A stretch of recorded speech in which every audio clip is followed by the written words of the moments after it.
В селе Чамча Ленского района есть достопримечательность – настоящий магический камень, который, как говорят, исполняет желания. Продолжит Олеся Васева. Среди домов и подворьев поселка Чамча затерялась большая местная достопримечательность. Не видно ее с центральной дороги поселка, но как только свернешь немного вглубь, удивляешься и как сразу не заметил эту махину.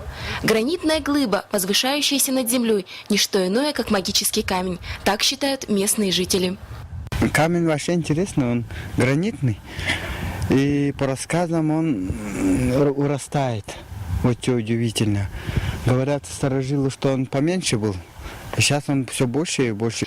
Те же старожилы уверены, этот камень лишь верхушка начала Великой горы, которая с каждым годом будет продолжать расти.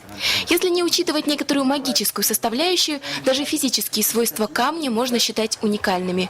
Такой гранитной породы в окрестных территориях больше нигде не встречается, да и ландшафт здесь далеко не горный. Этими свойствами камня даже когда-то заинтересовались люди науки. Приезжали в поселок, камень взорвали, извлекли куски породы, но о результатах исследований, увы, никому не доложили. А камень тем временем оброс легендами. Наши местные тут слагают легенды, что камень помогает, и он стал у нас камнем счастья.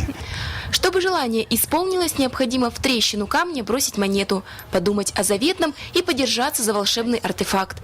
Просто прислонив ладони, можно впитать и положительную энергию, которой камень, уверены сельчане, обладает.